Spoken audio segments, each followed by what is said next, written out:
Welcome back.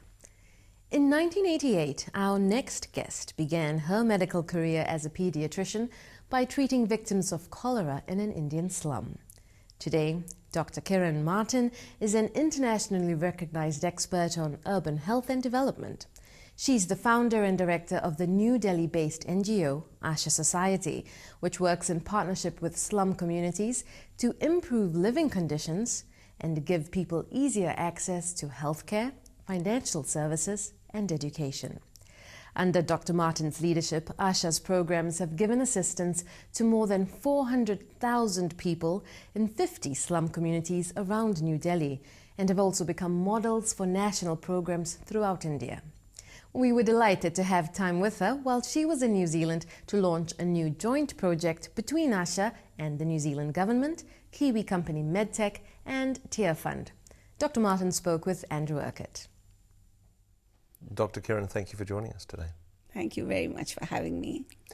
The work that you do through Asha, this is very exciting, the difference that you're making in the lives of thousands of, well, hundreds of thousands of people in Delhi in particular. But take us back 25 years ago, some humble beginnings. How did you get involved with this?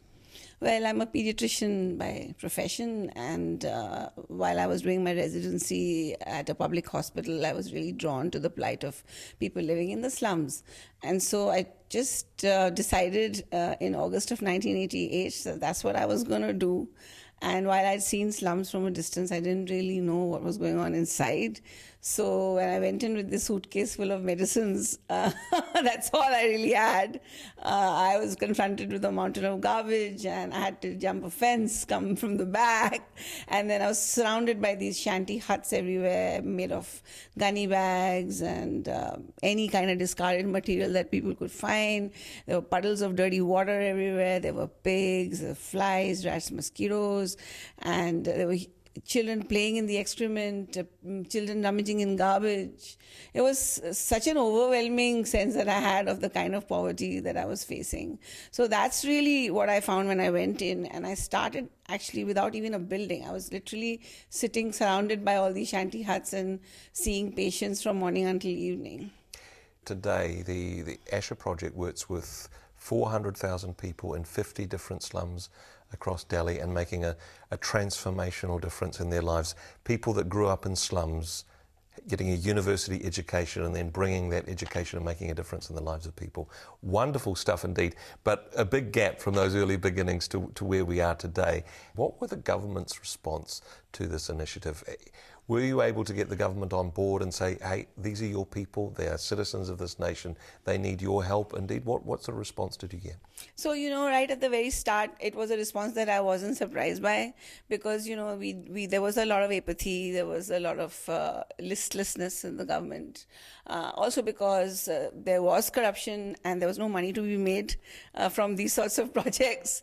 And so I did face a lot of resistance to start with, but I had this way of working from the very beginning, which I taught the women and the children and my team, and the whole idea was not to give up, to be very persistent and at the same time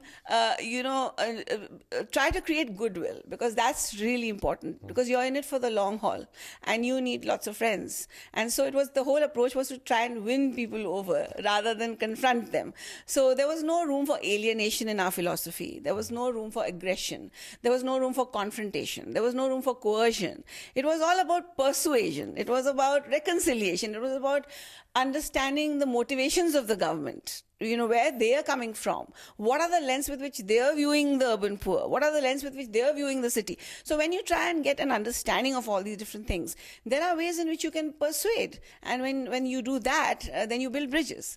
And I tell you, some of the most difficult people in government have come and become friends of the poor and friends of Asha today, during these 25 years. So working with government officials and some of the corruption problems there, working with the slum lords and people at that level, working with people who have known no different way of life for generation after generation, very different groups of people, but getting them to work together to build a better community and, well, a better future for their children. Absolutely, and because they had no idea how to negotiate all these power structures. And they were so overwhelmed by the power structures that they didn't think that there was even the faintest possibility of themselves being extricated out of it.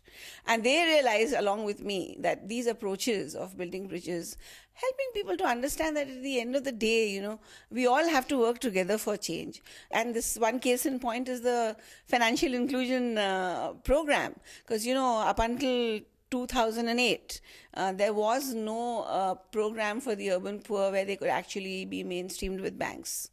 There are so many public banks in our country, and access to credit and all the other banking services were not available to the 100 million slum dwellers of our country. And there was this wonderful revolutionary step that we took in 2008, where India's finance minister at the time visited Asha. And again, he was really excited because he saw that the level of transformation was quite deep. It was not a superficial transformation. He could see that people had been really changing and the whole community looked so different. So he started encouraging these big banks to work with Asha. And today, after this period of time, right from 2008, so it's not very old at all, it's very new. Millions of bank accounts have been opened, millions of rupees have been given out as loans. I'm not giving any money. It's all being given by the government banks because they had a program, but they didn't know what to do with that money. And they were not able to build that bridge between the urban poor and the bank officials. One of the great success stories of girls that grow up in the slums getting university education and then bringing that knowledge and experience, that's wonderful transformational stuff. It is so wonderful, and to tell you honestly, I really didn't think it was going to happen in my lifetime. What sort of statistics are we talking about here? What sort of numbers? You know, 2008, we started sending students to Delhi University. And to date, we've sent 900 students from some of the poorest parts of the world, living in small shacks, studying there, eating, cooking, sleeping, doing everything in that small shack, entering the gates of one of the most prestigious universities to get into in India. And half of them are girls. Isn't that just wonderful? That is absolutely fantastic. Certainly got the attention of politicians, not just in India, but in around the world as well. We understand our Prime Minister John Key has visited the Asha project, and, well, actually the New Zealand government stepped up and is investing into something that they see is working, a Kiwi connection with Asha. A wonderful Kiwi connection with Asha. I mean, it's been there for a long time through the New Zealand High Commission as well as through Tier Fund, with whom we've been partners for many, many years now. And it's just been stepped up in a very exciting way because John Key, not only did he meet with these amazing students, he played cricket with them. Wasn't that wonderful? Yeah, very good. He and Stephen Fleming, they played cricket at the Delhi Test cricket grounds with these kids. And of course, that meant that they were able to share their stories and talk about their lives and where they came from and so on. And it was very moving to everybody, the whole Kiwi connection. And then when I came here at the invitation of the Honorable Prime Minister, we met and then we discussed ways in which we could scale up this involvement, and it's happening. Wonderful work, and we're bringing hope back to some very poor communities.